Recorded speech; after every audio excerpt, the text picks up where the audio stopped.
All right, welcome back to the program. And of course, we just want to delve straight away into the big conversations in the country this morning. I told you what will be forming the main discussion today is the quagmire currently at the Independent Electoral and Boundaries Commission. But before we get there, we'll also be looking at some main headlines on the front pages this morning. And I'm having a sit down this morning with a panel of gentlemen already in studio this morning. We have Mheshimiwa James Nyikal. He is the Member of Parliament for Seme constituency, also sits at the National Assembly Health Committee. We have with us Titus Lote, the Member of Parliament for Kacheliba constituency. And also with us, we have Dismas Mokua, a political risk analyst. Asante, gentlemen, for creating time. Also expecting Peter Masara, the Member of Parliament for Suna West constituency. He should be joining us in the course of this discussion. So, gentlemen, I'm just looking at what has been highlighted on the front pages of the dailies this morning. Just looking at the Daily Nation, this actually touches on your docket, Mheshimiwa Nyikal, the mystery supplier that is highlighted there as a supplier to get share billions of shillings. Of course, what is emerging is the transition from what was the medical MES, let me call it that, and now we have this new National Equipment Service project that seems to be like sort of like a same script, a different cast scenario.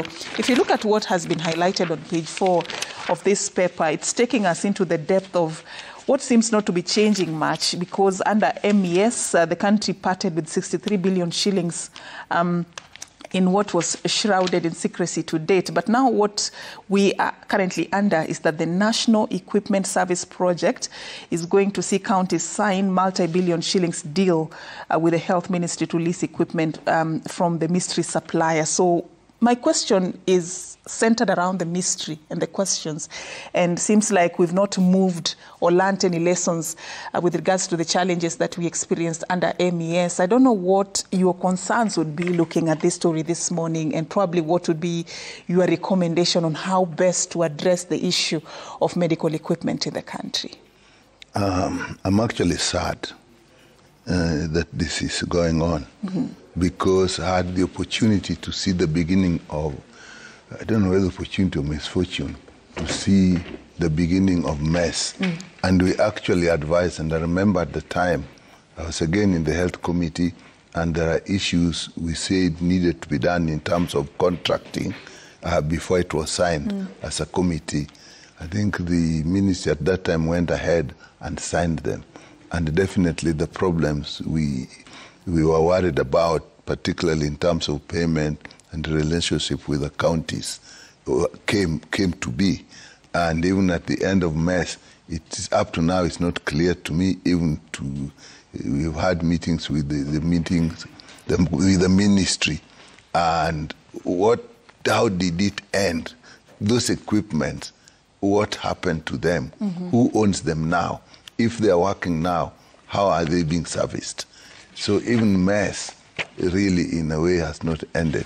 And this has started basically the same way. I remember it's actually linked to the information system that's also still a problem with SHA, because when we were inquiring how it came to be that we are going through that procurement of that information system, we were actually informed at the committee level that there was permission under some permitted procurement system that actually allowed this and allowed the health information system, and I think even allowed the primary care equipment. So it seemed to have been one thing. The 104 billion in the health information system, even this, I think the procurement system at the very beginning is attached. But again, why not just actually allow the counties to buy or get in direct contact with those equipment suppliers? I don't understand. We're still going to get this because we haven't gone into the depth of this as a health committee. And definitely, we knew it was in the offing, Now it is up. We look at it. I don't know whether it's perhaps too late. But from what I'm seeing superficially, it will be exactly the same arrangement as the MES equipment. All right. Yeah. Now, that begs the question, Mheshimiwa, what justifies this transition? Because if he says, seems like we are not moving, we've not learned any lesson, the same challenges that were under the MES, seems to have been transferred to this. And my interest is even in the secrecy, because as a health committee, he's saying that they are yet to even break ground when it comes to understanding the nitty-gritties of this, the details of this deal. What are your concerns as well from this? Well, thank you. Good morning. Good morning. Well, the first thing is they say you can change the forest, but the monkeys are the same. We are changing policies, but we are not changing the people that are supposed to manage these policies. And I think that is where the problem is. So even when we've got very good intentions to move this country from one point to another one, we always find that we are dealing with the same people that had the same tricks with the previous policies. And so when we talk about moving to SHA, when we are talking about moving from NES, whether we are moving from NHIF, anything else that we are doing in this country is we keep on the same people that have been learned through the system. So they have actually known the tricks. And the reason why the National Assembly has gotten it very difficult even to unravel some of the issues that are taken on in the ministries and in our health sectors. So I think we will move out of this once we also clear the people that have actually been in the system.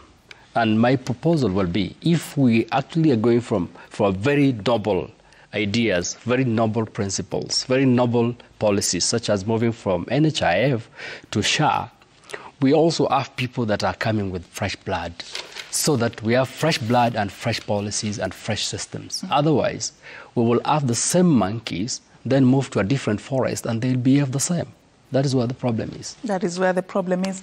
This is just also for you to weigh in. The reason we said SHA will be reaping billions under this is because of the arrangement of payment that has been issued by the Ministry of Health.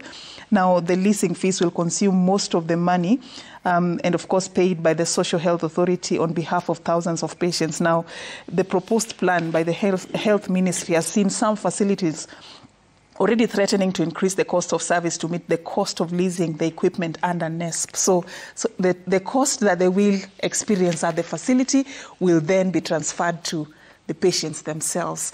In the wake of what you're saying, the universal health coverage, healthcare, affordable healthcare for all, I mean, what does this look like? Well, thanks for the opportunity. And as anybody who has studied Kenyan procurement into detail will come to one fact, that it's largely vendor-driven. Even in the last program, the county governors indicated that they were forced to accept equipment, not that their counties needed the equipment. There was no needs assessment. So it appears the case that we are just vendor-driven or cartel-driven. That everything that maybe the national government and county governments procure is not really meant to serve the needs and interests or aspirations of the citizens, in this case patients, but some special cartels, special interest groups that want to make a killing. And then it's also very disheartening when the members of the National Assembly appear helpless, that they don't have a very solid understanding of what is happening. So a common person like Mora would fail to understand, how can we control this? Because you've got cartels, everybody knows there are cartels, everybody knows that special interest groups, and everybody knows that there is no transparency. Although the chairman of the committee has indicated there are no vendors yet been selected, but now the red flags are all over. One wonders, who in the administration is going to crack the whip? And you recall before the elections, there was a general comment that we needed to have a state capture commission. So it appears there are people in the middle of the administration whose economic interests are not aligned with national and public interests.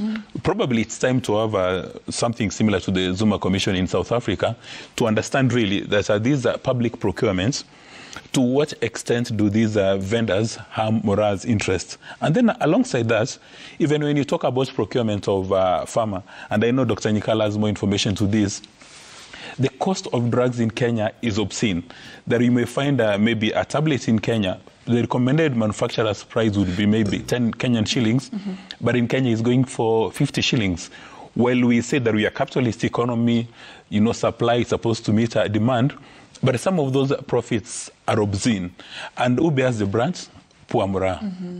Poor Mura, and that is what this governors be very keen on addressing. I'd like to shift, because of time, to another story. Let's get a bit political, looking at the front page of the Daily Nation. Also, a picture there is the former Deputy President, Rigathi Gachagua, and having joined us is Mheshimiwa Peter Masara, who is the Member of Parliament for Suna West Constituency. Karibu sana. Thank you. Maybe let me start with you, with the politics now that is shaping headlines at this particular morning. Looking at Gachagua, we have heard him,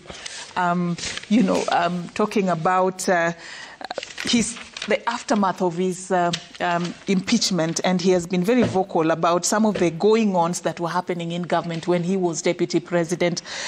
Recently, the very latest was when he had an interview on one of the TV stations that has been captured quite properly on page 7 of the Daily Nation this morning, where Gachagua is making very serious confessions. But what is standing out is that he's saying he's going to expose President William Ruto to Kenyans, insisting that their fallout was due to his stand against the government's support of unpopular policies. My question to you would be how he has conducted his life after the impeachment, and what seems to be him opening up now, things that he should have said when he was actually having power, when he was deputy president. Does that vindicate him or give him any sort of leeway to go scot-free? What do you think?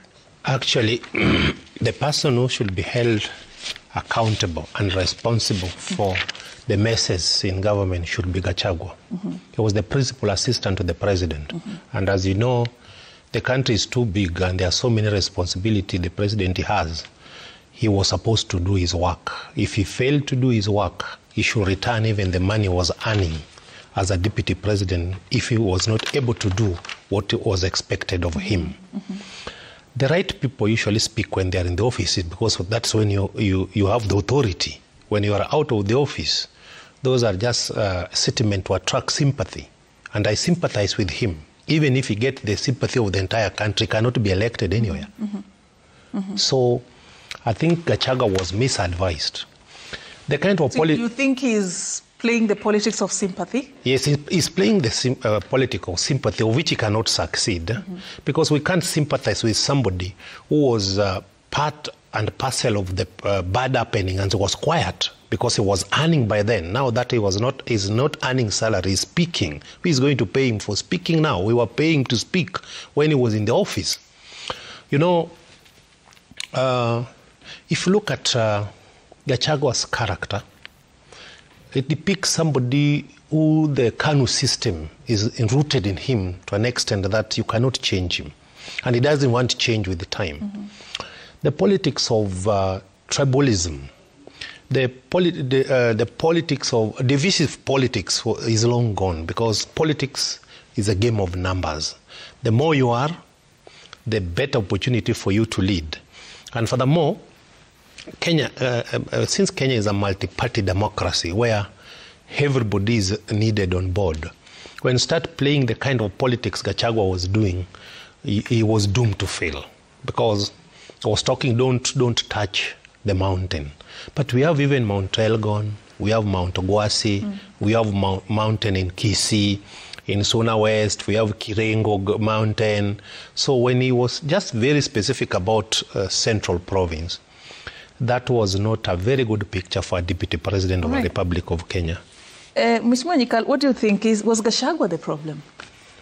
Are we now okay? I voted for the impeachment of Gachagua on basically 2 reasons, and I think they are continuing those 2 reasons. One, he was divisive. He didn't give people the perception of one holding the nation together. He was the second in command. So that if anything to happen to the president, he would be there. And he didn't give an impression. If at the time, if you asked a small child in any part of the country what Gachagua meant when he said, my people, even the child would know he's not talking about all Kenyans. I found that totally unacceptable. And on that, that to me is the one reason I voted him. I voted again for his impeachment. Number two was the relationship between him and the president had become so bad that in principle it would actually be wrong to keep the two people in office to work together, because it is not going to work. He seemed to have been pursuing a course, probably looking into the future of his future politically, even to take over. And to me, that is what seems to be happening even now. He's still getting that attention. He's building himself. Don't think that if he's out, he's not building himself politically. Even those theatrics that you are seeing, they are actually very positive. In politics, anything that puts people in the limelight... You think he's being dishonest? These are just theatrics? What he's doing now? If he's honest, that he knows something that now he wants to say, which he didn't say when he was in government, that also speaks very badly of him. Because he was the principal assistant, so he should have told his boss, sir, in this one, this is going wrong, let's do this. If he says he knows something that the president was doing that now he wants to expose, he was abetting it. All right. He was abetting it. Mheshimiwa Lote, I'm wondering, it's one thing to be the principal assistant and to speak to your boss, but it's totally another to listen and to create a conducive environment for you as a principal assistant to actually perform your role. Was that granted to Gachagua? Well, I think Gachagua got everything that was required for the performance of the office of the deputy president. Gachagua was a problem by himself. In fact, the people sitting around Gachagua now need to rescue him from himself. Because him being the deputy president, he started to show signs that he wasn't able to perform. From the word go, when we were actually swearing in the president and the deputy president, he will not even read the oath of office. He actually had his own mind at that point. That showed that we were dealing with a person that had issues. And so, for the fact that at this point where Gachagua is out of office, he says that he wants to expose, tells you that the problem with Gachagua continues. Because in this country, and in countries over, if you believe that what your boss is doing is wrong, you better quit at that level. Do not wait until when you're out, then you tell us there was a problem in there. That is insincerity from Gachagua. So he should have resigned? He should have resigned from the word go if there was something that was done wrong by the president, William Ruto. Not when he's forced out. In fact, he didn't even walk out. He was forced out. And even now, he's still battling it in court to believe that he wasn't forced out. So for me, I will ask Gachagua and the people around him to ask him to cool his heels and to know that he's not the deputy president. Kenyans will listen to him fine because they believe probably the shenanigans that come out of him. But the truthful Kenyans will know that Gachagua is not as truthful as he says, because if he was truthful, he will have told us the things he wants to say now. What he says now is all vendetta, is everything that wants to mud the presidency of William Ruto. So I think Gachagua needs to be advised before he even run mad. He might run mad. Oh, that's what a way to put it. Mokwa, how do you see it? Is it what the gentlemen are describing? He's calling it shenanigans.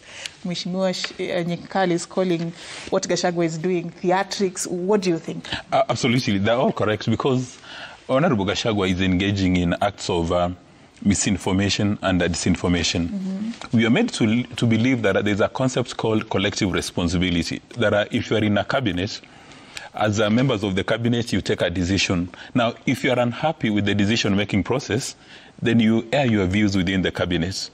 When the president is chairing the meeting, and you argue with your fellow members of the cabinet. Now, if for some reason the cabinet comes up with a resolution and you are unhappy with it because it says some of the policies are unacceptable, then what you do is you go to your current residence and call for a news conference and say, I'm unhappy with the Kenya Kwanza manifesto. I'm unhappy with the cabinet decisions because they don't serve Mora, they don't serve Wanjiro, they don't serve Alima. Therefore, I'm resigning. So if you're unhappy with the cabinet decisions, you don't wait for impeachment.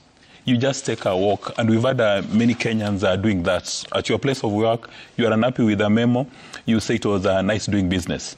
You don't wait to get impeached. But again, on the flip side, political science students, leadership and governance students will be studying Gachagua as how not to become a deputy president or how to behave in the public office. Because now you cannot be part of a decision-making process. It's been communicated to all and sundry. Then you do news conferences. You start disassociating yourself from a decision you've made, maybe because you think it's unpopular or you want to secure some sympathy. In my view, it's unacceptable. And of course, we wouldn't be expecting that after going through the impeachment, he would actually go to a flower garden, pick red roses, and start giving them to the president, the deputy president, and members of the National Assembly and Senate to kick them out. In my view, what he's doing is seeking sympathy, which demonstrates one thing, that he's a very good politician, because he's now making Murah believe that the reason why he was kicked out of his position, he was fighting for Murah's interests. But in the contrary, he was fighting for his selfish interests, and he has all of a sudden discovered he's referring to himself as the savior because he no longer enjoys the perks associated with his office. Mm-hmm. And in my view, Kenyans should treat him with caution, and probably even the media should now start asking him deep questions, because when he takes a public podium and he says that very soon I'm going to expose Ruto, is he exposing the president of Kenya? Is he exposing the cabinet? And if he's exposing the cabinet, he will actually be exposing himself, because we saw all those dispatches and he was in the middle of those meetings. All right. I want us to finalize with one quick one on the Adani deal. And what is emerging right now is that following the cancellation of this particular deal, it's on the back page of the Daily Nation, Treasury PS Chris Kiptoo has confirmed that the government is seeking a new investor to expand the Jomo Kenyatta International Airport following the cancellation of the controversial Adani deal. And he's saying, he told the National Assembly Public Accounts Committee that JKIA expansion and modernization will have to be undertaken through a public-private partnership arrangement that is now going to be undertaken competitively. We have a sound bite of Cabinet Secretary Junet Mohammed just to... All right. You can't be. I think we'll skip that. I wanted us to hear what his thoughts on the public participation issue is. But let me just allow you gentlemen to weigh in on this particular subject. Let me begin with you, Mheshimiwa. Actually... No, we actually have that soundbite. Let's listen in and then we can weigh in on this matter. Serikali inachaguliwa ili ilete maendeleo kwa wananchi. Na kama serikali ikitaka kufanya kazi yake inawekewa vikwazo. Serikali lazima ifanye public participation, inafanya. Tena iombe ruhusa bunge, wanaomba.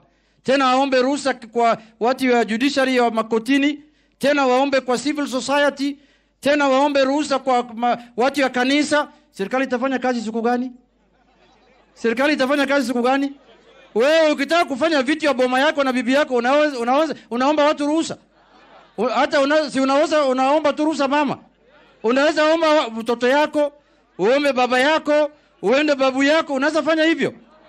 Hii mambo ya kuomba ruhusa kwa kila mtu lazima ikwishe. Na mimi nimeongea kama mkubwa wa upinzani. Kwa sababu serikali haiwezi kuomba ruhusa mahakama ili wajenge stima, waombe kanisa ili wajenge stima, waombe civil society ili waombe stima. Juzi mliona wale wako Nairobi. Airport yetu iko mbaya sana. Imeharibika. Waekelezaji wametoka nje kuja kusaidia sisi kujenga hiyo airport. Rais akasema kama wananchi wamekataa, tumewacha. Sasa wale walikuwa wanapiga kelele, wapi maoni yenu, ambaye kwa sababu airport lazima itengenezwe. Nchi hapa jirani yenu Tanzania wanafanya ni hiyo mwekelezaji kwa hiyo airport yao. Hawa ni wazimu. Tanzania ni wazimu. Kichwa imeruka hawa. Right. So you've heard, gentlemen, what Mheshimiwa he's saying with regards to the concept of public participation. This is where the rain started beating us. The issue of non-involvement of Kenyans on some of these major decisions that the government is making. I don't know what your reactions would be to what he was saying. Actually, I want to say that public participation is a very important aspect of governance. One, it enhances transparency and involvement of the citizens in how their finances are being managed. While all over, people have gone public-private partnership. Let me give you a classical example, though at the initial stages it was opposed by many. This express highway. Do you remember during Uhuru's time? Many people were talking ill of the project, but today, actually, that is the best achievement of President Uhuru. He will remain to be remembered with that particular project. It has really helped me several times. Personally, I'm appreciating it. But you know, to be honest, less public participation was done. And when public participation is not done well, it brings the issue of trust deficit. People just think now this is a deal, especially in Kenya. In Kenya, you know, everything, including naming a child, very soon will be a scandal. How did you name your child? After who and why? So what do we need to do moving forward? Me, I'm somebody who is optimistic. And what we need to do as a country, and this particular case of Adani should be a wake-up call for the current cabinet, the executive. I'm wondering what it costs to inform the public and invite the public on a noble idea which you want to implement. Actually, the undoing of the current regime is the issue of rushing important decisions. Right. And I believe now that we are in the midterm, moving forward, they have learned their lessons. We must build JKA as a Kenyan. You know, it was done a long time ago, and we are competing with other countries. Which is a given. The issue is the how. Yes, the how. Now, they need to start. For example, now when the PS was talking that they need to look for another investor. Now, let them start by inviting people in an open forum. All right. And then involve the Kenyan, because at the end of the day, there'll be the Kenyan people will pay the burden. So they need to know and be prepared, and then they compare and contrast and accept that moving forward, this is the way to go, public-private partnership, but it should be with a lot of transparency. Right. My colleague, Honorable Junet, is my neighbor. I'm from Suna West, he's from Suna East, and is the leader of minority in the National Assembly. Where he was, that was a rally. And in a rally, at times what we say in rallies may translate to something else. But he was somehow right, except the actual meaning of what he was saying is the only person who can give us. But from where I see, so how would you say he was right? Yes. The meaning is unclear. How would you say in politics, when you are talking, because you are the person who want to deliver the message, you have the actual meaning of your messages. So when you are given opportunity to expound, you can expound. But the truth of the matter is, in a family, you can't ask children, you can't ask everybody. But in the public life, you know, in the family, in the context of the family, that's private life, that's your family. But in the public context, I think if he meant children and any other person as judiciary and what, the members of the public must be asked, because it is in the Constitution that public must participate on how they are being governed. Well said, Mheshimiwa Masara. I don't know what you think, Nikal, what the Suna East MP said. Let's start not waste time. Let's start with the concept of public participation. I like basics. How did the concept of government start? You know, we shouldn't think that government is something that came from heaven and is there, and the people are there, and now it is trying to do things for people. The government starts with the principle that people, even in a small place, decided that together we want to do things because there are things we can't do individually. If that is the concept of government and governance, then public participation is a must. If you are elected at whatever position and you want to do things, who are you doing them for? For yourself? Because you have been elected? You are doing it for people. And if you are doing it for people, shouldn't they know what you are doing for them and how you are doing it for them? And remember, you are using their money. You can't argue about public participation. It's not a question. It is something that is just been written, but it was there. Now, the public-private partnership. Again, we must never confuse principle with failures or faults of implementation. Public-private participation is a good thing if it is done. What we have, even in the case of Adani, is it being done properly? Are we looking at everything in detail? If you implement a principle badly, it's not the principle that is wrong. Even medicine, let me use you as a doctor. If you can use the correct medicine, but if you use it badly, it will harm the patient. Yeah. So it's not the medicine that is wrong. So in Adani, for example, if they find that it is not proper partner, you look for another one. If the process was not right, you go for the correct process. My concern about Adani, I'm happy that they're looking at it about the airport. They're looking at it about the power transmission. But I'm still concerned because there was also a mention about it in SHA, and that has not come out. And it is something that giving us. I still want more. We need to know more about Adani in all areas. In all areas. Yeah, but all the principle is okay. And about Junet, the principle he was also using is right. But you know, when you are in a rally, there are many things you are addressing. You are even addressing the mood of the rally. So you are addressing the mood of the rally. So I think we leave it at that, but the principles should never be confused. All right. With Lotte and process. Mukua, quickly as Safin, I think I cannot agree more with my colleague Junet Mohammed. I cannot agree more. I think what he says is as plain as it is. Let me tell you, Safin, when Kibaki came into power, the first time he had a very robust ideas in terms of how to transform this country. And if all the things that Kibaki did were subjected to public participation, and I do not, let me put it on record, I do not disagree with public participation. In fact, Article number 118 of our Constitution B specifically talk about how we need to involve our public in terms of how we manage our country. And I think Kenyans, when they sat down at Bomas to draft this constitution, they specifically thought about how everybody was going to give a voice into the development and management of this government. But there are things that if we were subjected to public participation, it would not have seen the light of the day. Let me give you an example. Mishuki, for example, when he came to try to bring order into the Matatu business. If Mishuki public order in the management of our public transport was put into public participation, it will not have seen the light of the day. It did it as a dictator at the time. Let me just use that term.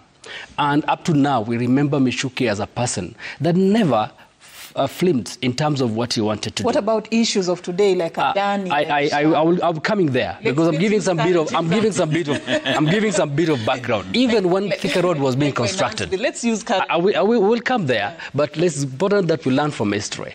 When we were doing the Thika Road, people complained about the cost of Thika Road. In fact, people say Kibaki was ripping this country off. But now everybody still talks about Thika Road as one of the project that was done by Kibaki that we will always remember him for. So sometimes, if we look at our neighbors, and I think, I'm sorry to say that Kenyans, we are losing our foot as the regional leader in East Africa. Ethiopia is overtaking us. Ethiopia is building a very big airport. In fact, one of the biggest airports, and it's doing it through the PPP that we're seeing. Rwanda, a very small country, is actually overtaking Kenyans. If you look at Tanzania, I want to go there because if you look at this country, they are somehow dictatorial. If you look at Kagame and if you look at this brother of ours in Ethiopia and even Tanzania, everything is not subjected entirely to public participation. And so in this country, if what Junet says is that you have to go to the public and then somebody will go to court has to give you a permission to continue now. If we go that way, we are going to lose our stake as the regional lead. So public participation is accepted, but I think it should be accepted to some levels. And the reason why, when he says, tusiombe ruhusa kila mtu, he knows that when we start giving here to everybody, we will never move, even in your house. Mukua, is that ruhusa important? You know, in my view, the reason why you need these public-private partnerships is to get private capital. So you get technical and financial support. And in my view, public participation is not negotiable, it's a must. You're doing these things for the citizens. However, it must come with a caveat. There are special interest groups and cartels cannot be allowed to use public participation to stall projects. We know that in Kenya, if you're participating, say, in a procurement process and you lose, then you can go hide in the cloak of public participation to frustrate a process. And also some of the examples that Honorable has given, we cannot use those examples because Kenya, we have decided that we are a multi-party democracy. We place a huge value on our constitution, and that is the path that we must run with. All right. On that note, we are going to be taking a break. On Daybreak, we are coming back with our conversation on the IEBC dilemma in just a bit. Don't go too far and continue engaging us on social media at Safin_Cheng at Citizen TV Kenya.